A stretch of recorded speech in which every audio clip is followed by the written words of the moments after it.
with mold. I had to apologize for that because the more and more I talked to other parents, I saw pictures, I came and toured myself with Matt. We saw things that evidenced mold, and there were no explanations for it. I asked you, and there was no explanation for it. There was a damp wall that was soggy in the modular. There's a spot behind here that looks like it's been covered up with the little poster now that was squishy.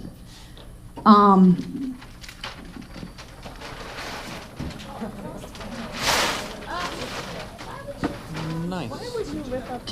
You can touch the wall and feel it. This room back here has tiles in the ceiling that evidence mold. The fact that as parents we were never notified that these were even concerns going on. And when we did reach out, we were told, oh no, there's no mold, there's no mold, there's no mold. But there are cleaning crews here night and day. Now that the media is involved, now that the Times has written about this, there are cleaning crews here night and day taking care of something. Now there's invoices that say that there was mold that was remediated. I know that ED Labs is the independent lab that you keep referring to. Someone took samples and sent them into that lab. They didn't come out and test. You promised us on the news on Friday that we could have, of our choosing, a mold inspector come and do the testing. Well, this weekend there were crews here all weekend, working night and day. And that just doesn't make sense to me. Why is there no transparency? We deserve that as parents.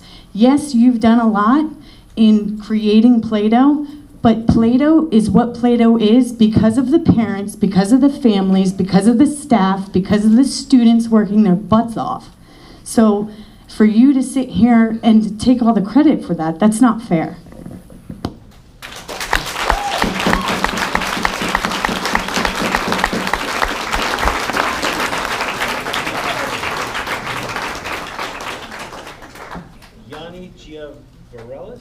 Not sure if I said that.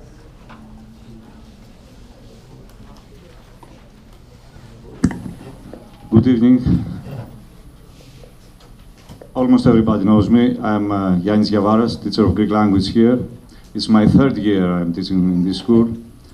And I am 27 years teacher. That means I have learned in all my life to take care of the kids, of the students, not only as concerns their academic achievements, but also as concerns their health, their safety, because we are responsible to their parents, to the kids by themselves. I am also a parent. I have two kids, 20 and 16-year-old.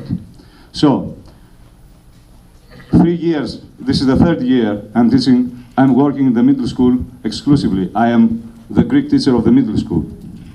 Every day, 5 hours a day, I work in that building. I never saw any clue of mold, honestly. And I have worked in all the classes over there, in all 5 classes.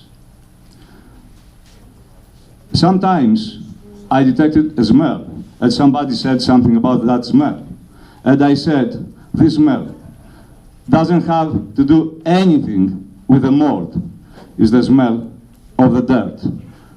The dirt that the kids bring in the building with their shoes when they come back from the field.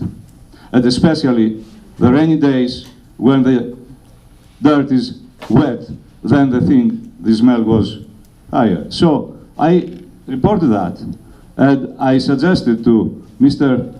Peter Christopoulos that we should take out, first of all, these rungs from the aisle, and we did it.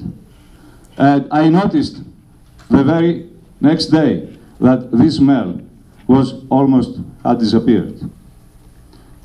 According to my opinion, the smell, which was sometimes over there, was coming from the dirt, while the kids were coming from the field into the classes.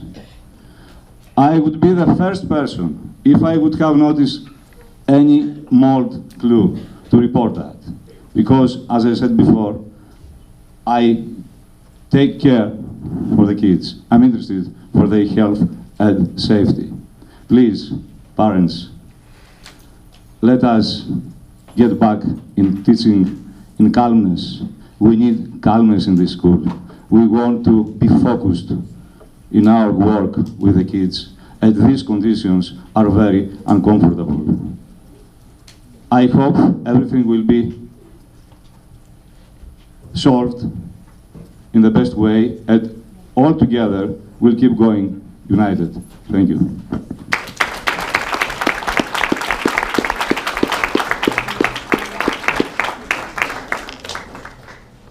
Peter Hamilton.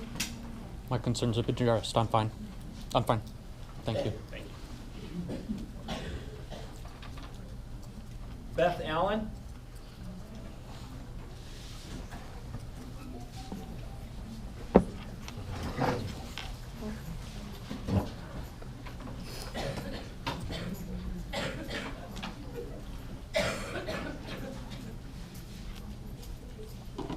We meet again.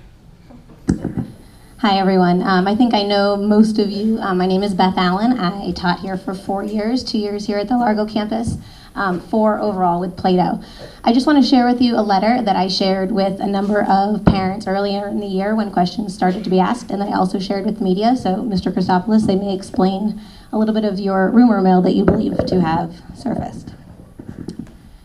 2014 and 15 was my first year on the Largo campus. When I arrived, a strong odor of mildew was present when we got to school. I asked a veteran staff member, and I was told it was the Largo funk, and that I would quickly get used to it. Later that fall, many middle school teachers began having similar respiratory, sinus, and skin symptoms, and we reported our concerns to the principal. A teacher purchased a mold kit and placed it in a classroom for the weekend, and it was sent away with Superior as the return address. We never saw the results of that kit. That winter, soft spots began appearing at the back of my classroom, as well as at the back of the classroom next door. We actually had to move furniture to block the soft spots so that students wouldn't fall into the floor. When a student pulled up one of the soft tiles, the floor underneath was full of mold. We peeled the wallpaper back. It had also been bubbling and peeling, and found that mold was behind that as well. We immediately reported our concerns. Over spring break, the teachers were asked to move all furniture away from the back wall and take down all posters and student work because the wall was being replaced. When we returned, the floor had been repaired, but nothing had happened to the wall, although we were assured that the necessary work had been done to keep our students safe. Early in the 2015 school year, teachers began developing similar symptoms to the previous year. We again reported our concerns. We were told by Peter Christopoulos that it was the first Superior had ever heard of any issues about mold or mildew at Plato Academy Largo. The air conditioning vents were cleaned in the winter, and some sort of air freshener seemed to have been installed because rather than a lack of scent, the mildew scent had turned into perfume. Again, we were told that the necessary work had been completed, and we were assured that our students were safe. Shortly after, we began having air conditioning issues again, with the last 3 rooms regularly reaching temperatures well over 80 degrees and sometimes into the 90s. The mold again appeared on walls near the windows and on the floor. It was around this time that the additional drains were installed, and that the fans were installed, and that the work on the exterior of the building was done. Again, we were assured that the safety of our students was number one and that the work had been done completely. However, over the last month of the school year, there was so much moisture in my room that I would go through an entire roll of paper towels wiping down the desks in the morning and would squeegee the water off of my desks. Papers that I had hung on the wall became so heavy with moisture that they tore at the staples. Mold had begun to appear on and around air vents and other areas of the classroom. All of these issues were reported. So you can imagine that I was not particularly surprised when I returned to school in July to retrieve my personal belongings after giving my notice, and was informed that there had been a serious mold issue. The staff was hesitant to even let me into the building. I was encouraged not to bring my son, as he has a mold allergy and has asthma. He also attends Plato. Sure. I was told that the building had recently been cleaned, but in my classroom there was evidence of growth still on the porous surfaces such as the padded chair and the cardboard boxes while I was there. The teachers and staff who did return this year spent many hours wearing face masks and rubber gloves cleaning mold off of your students' desks and tables. Even after my move to the district, I remain steadfast in my belief that few schools can boast such dedicated families, bright students, and committed teachers as Plato can. I commend all of you for doing your part to ensure that nothing stands in the way of the teaching and learning that's happening here. However, I want to encourage you to be very cautious when you are being told that long-term fixes have been put into place, when there is a very real possibility that these are Band-Aids and that you will be seeing these issues again in the future. Thank you.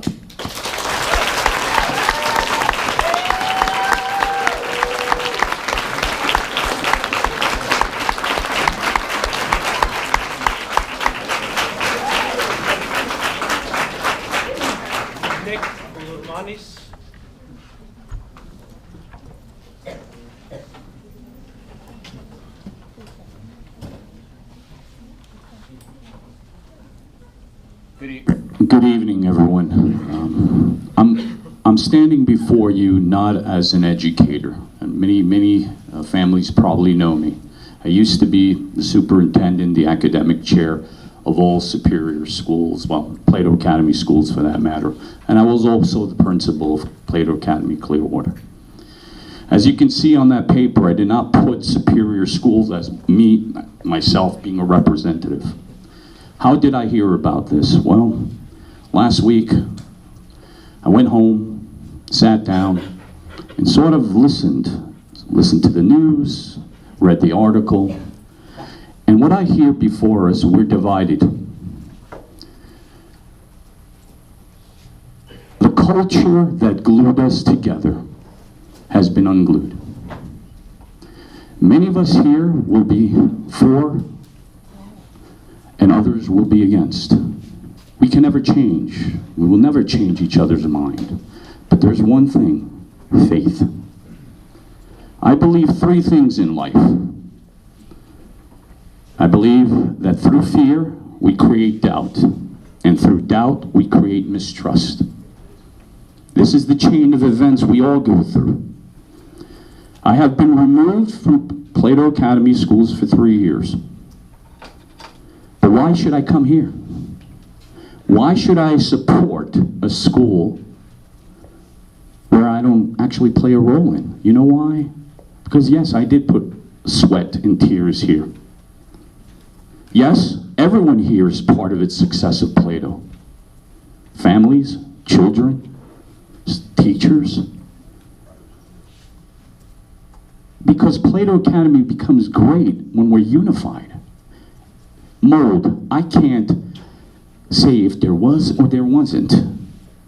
I'm not here to predict the future or predict what has happened, but I could feel the fear. Because that's fear. We are afraid. Therefore, when we are afraid, we do not trust. At this moment, we don't trust one another.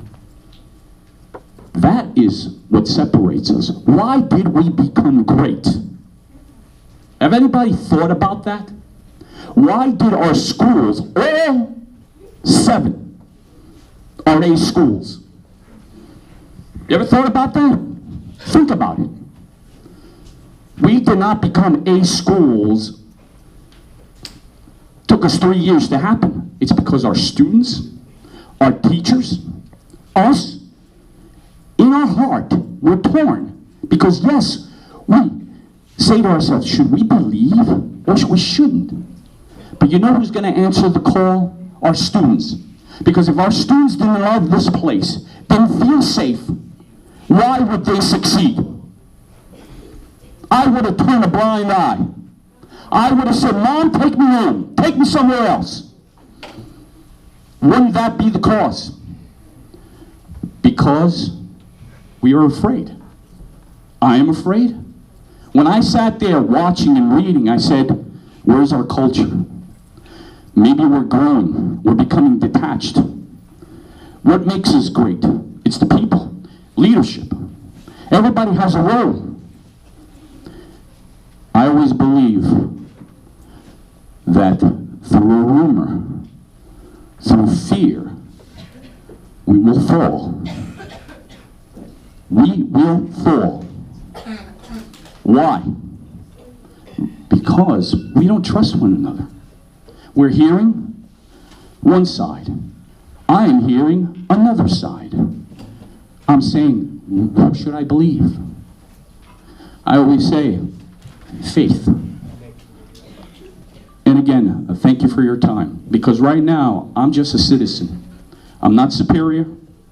I'm just a citizen listening and hearing. And thank you. Thank you for your time, everyone.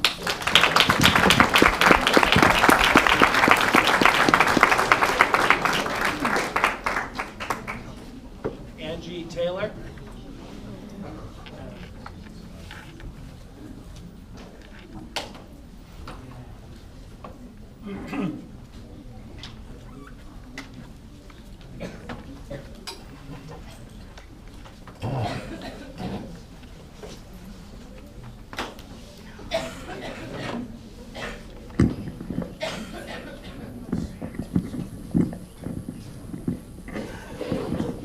Hi everybody, my name is Elaine Howard and I've been with the school for 6 years now. I'm the PTO VP and this is Angie Taylor. She has been with the school for 4 years. She is the PTO president. We're also homeroom parents and we're avid supporters of the teachers and the staff of this campus. We're also SAC committee members. And at this moment, I'd like to comment on the email that we received last night at 11:40 p.m. from Mr. C. Mr. C, you start off by saying our school is unjustifiably under attack. Well, it is, but it's not unjustifiably. You are the one who started this whole thing when you said on TV that the chair and table pictured did not have mold on them. It was probably construction debris. Either you don't know what mold looks like, or it was a lie. Even if from back in July, before school started, if the chair was replaced and the table cleaned, there was affected by the mold that you deny existed.